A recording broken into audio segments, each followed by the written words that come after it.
আমাদের খাদিজা এডিটিং এর সকল প্রকার পার্ট গল্প দেখতে আমাদের চ্যানেলটি সাবস্ক্রাইব করে পাশে থাকা বেল আইকনটিতে ক্লিক করে অল নোটিফিকেশন অন করে দিন। তোমার বয়স কত? আদ্রার এমন প্রশ্নে বিস্ফোরিত দৃষ্টিতে তাকালো তুলি, ভেজা কণ্ঠে বলল, 19। আমার কাছে মনে হচ্ছে আমার বউয়ের বয়স 2-3 বছর। 2-3 বছরের বাচ্চারা যেমন করে মায়ের কাছে যাওয়ার জন্য কাঁদে, ঠিক তেমন ভাবেই আমার বউ আমার বুকে আসার জন্য কাঁদছিল। সত্যি বলছি না বউ? আদ্রার কথায় কান্নার মাঝেই ফিক করে হেসে দিল তুলি। লজ্জাও পেল খানিকটা, সাথে এটাও বুঝলো আদ্রা তাকে স্বাভাবিক করার চেষ্টা করছে। কিন্তু এই জায়গাটার সাথে, বাচ্চাগুলোর সাথে আদ্রর কি সম্পর্ক কিছুই তো জানতে পারল না। হাত টানে সম্বিত ফিরে পেল। আদ্র নিচু কণ্ঠে বলল, চলো। গুটি গুটি পায়ে পাশাপাশি হেঁটে এসে একটা জায়গাতে স্থির হলো দুজন। সামনে তাকিয়ে দেখলো অনেকটা দূরে সাইনবোর্ডে লেখা আছে কবরস্থান। তুলি তবদা খেয়ে গেল খানিকক্ষণের জন্য। আদ্র তাকে কেন এখানে নিয়ে এলো একদম ঠাওর করতে পারল না। পেছনে তাকালো তুলি। 3 তলা বিল্ডিং হতে কিছু দূরে দাঁড়িয়ে আছে ওরা। তার মানে এই কবরস্থানটা এই জায়গারই অংশ। কিন্তু এখানে কবরস্থান কেন? তুলি কিছু জিজ্ঞেস করবে তার আগেই শুনতে পেল আদ্রর বিষাদ মাখা কণ্ঠ। আজ এখানে আসার কারণ কি? তোমাকে তো বলা হয়নি তোলা, কেউ বলেছে? তুলি মাথা নাড়িয়ে না করল। হতবিহ্বল দৃষ্টিতে তাকিয়ে রইল আদ্রের দিকে। আদ্র সেদিকে এক পলক চেয়ে মুখ ফিরিয়ে নিল।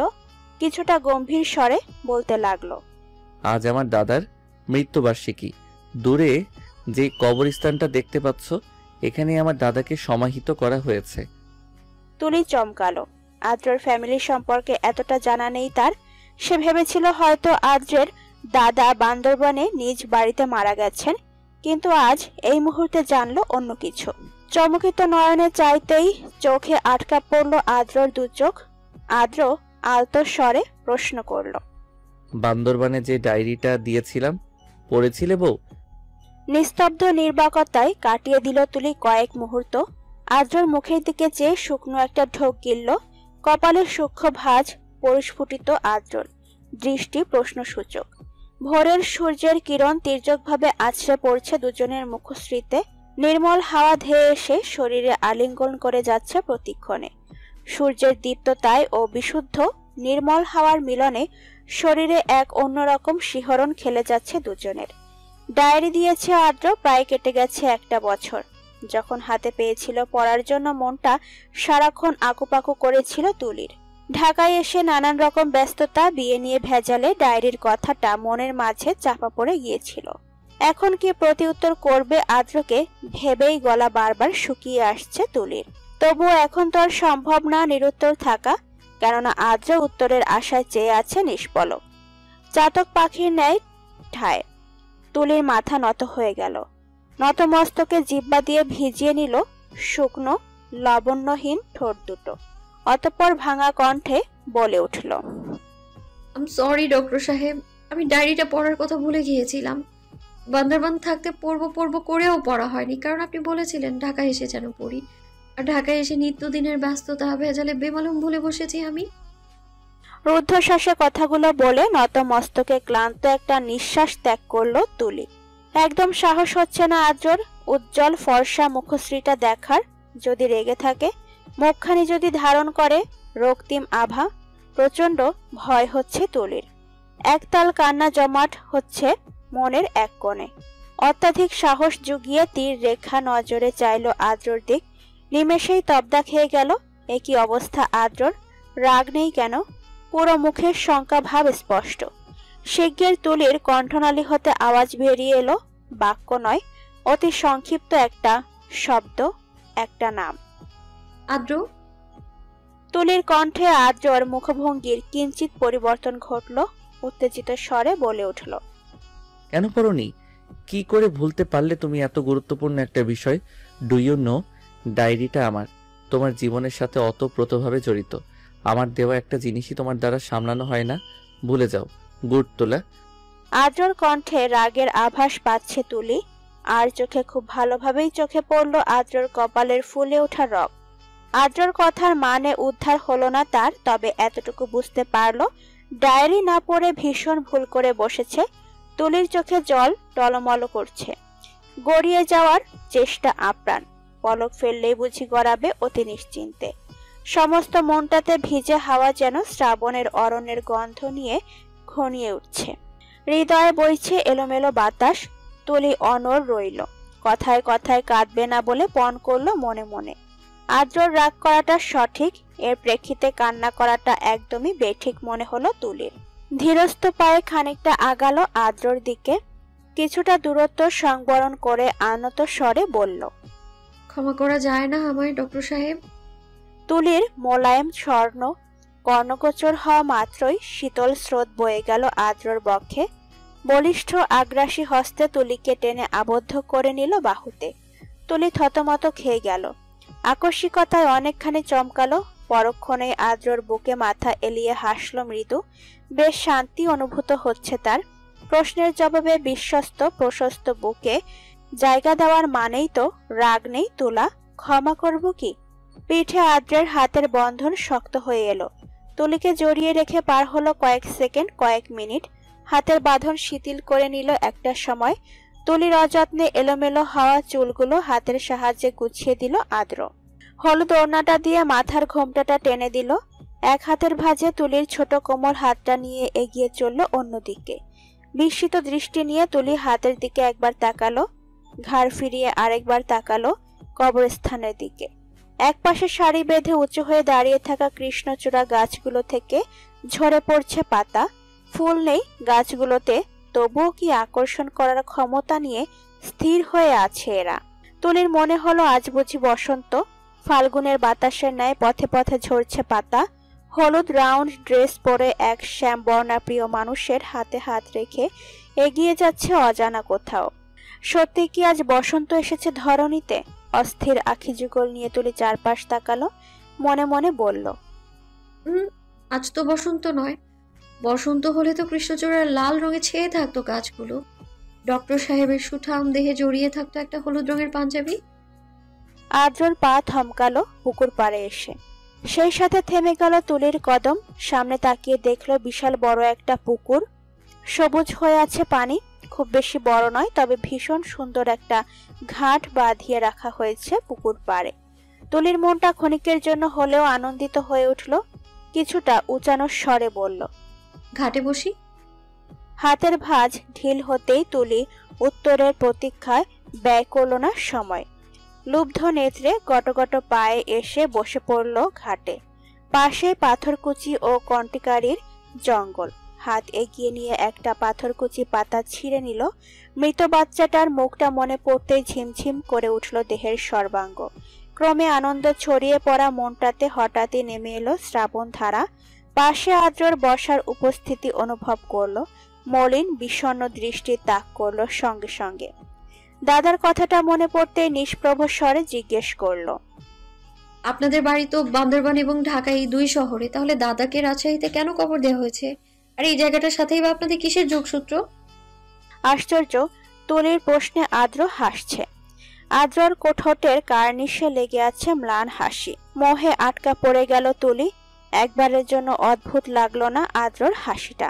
তুলির খুব জঘন্য বেহায়া একটা স্পৃহা বাসনা জাগলো মনে। আদ্রর হাসিতে মাখামাখি অধৈর্য করে স্পর্শ করার ইচ্ছে হলো, হাতে নয় বরং নিজের ওষ্ঠ দ্বারা। সমুদ্রের উথাল পাতাল ঢেউয়ের ন্যায় তুলির অন্তরটা উথাল পাতাল করছে, এবড়ো থেবড়ো হয়ে পড়ছে।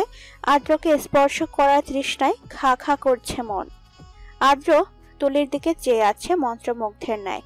তাকানোর ভঙ্গিতে মনে হচ্ছে যেন তুলির মন পড়তে মগ্ন সে। চোখে চোখ পড়তেই তুলির বিমরতায় বাখারা হয়ে পড়ল। নজর সরিয়ে নিক্ষেপ করলো দূরের গাছপালাতে। কর্ণে এলো আদ্রর দৈবাত লহুস্বর, ভালোবাসার টানে এই জায়গার সাথে জড়িয়েছিলেন আমার দাদা। প্রণয়ে এমনভাবে ডুবেছিলেন, মৃত্যুর আগে আমার কাছে অনুরোধ করেছিলেন ওনার দেহটা যেন রাজশাহীতে সমাহিত করা হয়, ওনার প্রিয় অর্ধাঙ্গিনীর পাশে। একরাশ বিস্ময় নিয়ে তুলি চক্ষুদয় বড়সড় করে চাইল আদ্রর দিকে। সঙ্গে সঙ্গে ব্যগ্র কণ্ঠে বলে উঠল, আপনার বুবু রাজশাহী ছিলেন? আমি তো ভাবতাম ওনার বাড়ি ঢাকা। আপনার দাদা এত দূর পাত্রী দেখে বিয়ে করেছেন? সায়রা বেগমের কাছে এক দুবার ওনার শাশুড়ির কথা শুনেছিল তুলি। কথায় কথায় জানতে পেরেছিল আদ্র কখনো দাদি বলে ডাকতো না, সবসময় কণ্ঠে মায়া নিয়ে বুবু বলেই ডাকতো ওনাকে। আর আদ্রর নীলবর্ণী চোখের মনির সাথে তার দাদির চোখের মনির মিল রয়েছে। আদ্র যখন ছোট ছিল তখন নাকি সবাই বলে বেড়াতো ছেলেটা একদম দাদির চোখগুলো পেয়েছে, আর স্বভাব হয়েছে দাদার মতো, গম্ভীর রকচটা ছেলে। তলি তখন মনে মনে হেসে ছিল, বলেছিল, শুধু রাগী গম্ভীর নয়, প্রচন্ড কেয়ারিং ছেলেটা। শার্টের উপরের বোতাম খুলে ফেললো আদ্র। হুট করেই উত্তাপটা বেড়ে গেছে। প্রকৃতিতে বাতাসের আনাগোনা নেই বললেই চলে। রোদ উঠছে মাথা চড়া দিয়ে। তুলির দিকে তাকিয়ে ধীর স্থির ভঙ্গিতে বলতে আরম্ভ করলো, আমার বুবুর বাড়ি রাজশাহীতে। পরিবারে বলতে বাবা মা আর উনিই ছিলেন, তবে খুব ধনী পরিবারের মেয়ে ছিলেন তিনি। এই যে জায়গাটা দেখছো, এটা সবটা বুবুকে ওনার বাবা 24তম জন্মদিনে গিফট করেছিলেন। পেশায় মেডিকেল স্টুডেন্ট ছিল। আমার ডাক্তার হওয়ার পেছনে উৎসাহ আমার বুবু জাগিয়েছিলেন, কিন্তু মেডিকেলে চান্স পাওয়ার আগেই চলে গেলেন উনি আমাদের একা ছেড়ে। ডাক্তারি পেশায় নিয়োজিত হওয়ার পর ওনার অনেক ক্যান্সারে আক্রান্ত ছোট বাচ্চাদের সাক্ষাৎ হতো। অনেক মধ্যবিত্ত পরিবার আছে যাদের পক্ষে ক্যান্সার চিকিৎসা করানো সম্ভব না। এসব দেখে বুবু খুব কষ্ট পেতেন। সবচেয়ে মজার ব্যাপার কি জানো তুলা, আমার বুবু একদম তোমার মতো নরম মনের ছিলেন। কোনো কিছুরই অমিল নেই স্বভাবের দিক থেকে তোমার সাথে। ওনার বাবা মার এত টাকা উনি একা ভোগ করবেন, অথচ এসব শিশুগুলো বিনা চিকিৎসায় মারা যাবে, শৈশবেই সমাপ্তি ঘটবে তাদের জীবকাল, এটা তিনি মানতে পারছিলেন না। তাই এই জায়গাটাতে ক্যান্সারে আক্রান্ত শিশুদের থাকার ব্যবস্থা করেন, চিকিৎসার দায়িত্ব নেন। নিজের একাকিত্ব লাইফটা কাটাতে শুরু করলেন বাচ্চাদের সাথে। বুবুর 25 বছর বয়সে ওনার বাবা মা রোড অ্যাক্সিডেন্টে মারা যান। তখন থেকে কাটাতে শুরু করেন নিঃসঙ্গ জীবন। দাদার এক বন্ধু ছিলেন তখন, এখানকার সব কিছু দেখাশোনার দায়িত্বে তিনি দাদার খুব কাছের বন্ধু ছিলেন। দাদা প্রায় বছরখানেক পরপর ওনার সাথে দেখা করতে রাজশাহী চলে আসতেন। ওনার মুখে বাচ্চাদের জন্য নেওয়া উদ্যোগের কথা শুনে দাদা বেশ অবাক হয়েছিলেন। ইচ্ছে পোষণ করেছিলেন এত ভালো মনের মানুষকে দেখার, যিনি অন্যদের জন্য ভেবেছেন। কথা মতো চলে এলেন। বুবুর সাথে পরিচয় হলো। প্রথম দেখাতেই কোনো কিছু না ভেবে বিয়ের প্রস্তাব রাখেন দাদা। পরে জানতে পেরেছিলাম আগে থেকেই না দেখে বুবুকে বিয়ে করার সিদ্ধান্ত নেন, কারণ দাদা নিজের জন্য এমন একটা জীবনসঙ্গী চাইতেন সব সময়। বুবু প্রথমে একটু দ্বিধাবোধ করলেও পরে আর না করেননি। বুবুর ইচ্ছে ছিল উনি মারা গেলে যেন ওনার এই প্রিয় জায়গাটাতে সমাহিত করা হয়। দাদা কথা রেখেছিলেন, আর আমি রেখেছিলাম ওনার কথা। জানি না কতটুকু পারছি, তবু সর্বোচ্চ চেষ্টা করে যাব বুবুর দেওয়া দায়িত্বটা পালন করতে। বাবাও হেল্প করে, আমিও নিজের আয় করা টাকার বেশ অর্ধেক টাকা এখানেই ব্যয় করি। তাতে তোমার প্রবলেম নেই তো তুলি? আদ্রের বলা শেষ বাক্যে ভরকে গেল তুলি। মাথা দুদিকে নাড়ল তৎক্ষণাৎ। তৎপরে উগ্রতার সহিত বলল, আপনার দাদা বুবু কিভাবে মারা গিয়েছেন আদ্র? আদ্র দুর্বোধ্য হাসল, জবাবে বলল, অবাক করা ব্যাপার কি জানো তুলা, যারা নিরীহ ক্যান্সারে আক্রান্ত শিশুদের জন্য করে গেছেন নিজেদের সবটুকু দিয়ে, তারাই ক্যান্সারে আক্রান্ত হয়ে শেষ নিঃশ্বাস ত্যাগ করেছেন। তুলির বুকটা কেঁপে উঠল প্রচন্ড বেগে। নিয়তি বড়ই অদ্ভুত, ভালোবাসার মানুষের টানে এত দূরে চলে এলো আদ্রর দাদা। সত্যি ভালোবাসা খুব সুন্দর। আচ্ছা, তুলির কিছু হলে আদ্র কি কষ্ট পাবে? দাদার মতো কি কারো কাছে আবদার করবে তুলির নিকট আসার? সূক্ষ্ম একটা নিঃশ্বাস ছাড়ল তুলি। আদ্রর হাতে হাত রেখে মনে মনে বলল, পুরো একটা পরিবার চাই ডক্টর সাহেবের ভালোবাসার অস্তিত্ব ধারণ করা বাকি এখনো। এর আগে প্রাণ ত্যাগ করতে চাই না আমি। জানি দিনকে দিন লোভী হয়ে যাচ্ছি, মনটা মস্তিষ্কের বিরুদ্ধে চলে যাচ্ছে। ডক্টর সাহেবের বৃদ্ধ রূপটা দেখার লোকটা বেড়ে যাচ্ছে সময়ের সাথে সাথে। রাজশাহী থেকে ফেরার 2 দিন অতিবাহিত হয়ে গেল। এত জলদি সময়গুলো চলে যাচ্ছে অথচ টের পাচ্ছে না তুলি। সময় তো এমনই, কারোর জন্য অপেক্ষা করার নিয়ম নেই। হিজাব বাঁধতে বাঁধতে তুলির সারা রুমে চোখ বুলালো। শূন্যতায় ছেয়ে আছে পুরোটা কক্ষ। তুলির মনটা মাত্র কয়েক ঘন্টায় আদ্র দেখতে না পারার বিতৃষ্ণায় ক্লান্তিতে ভুগছে।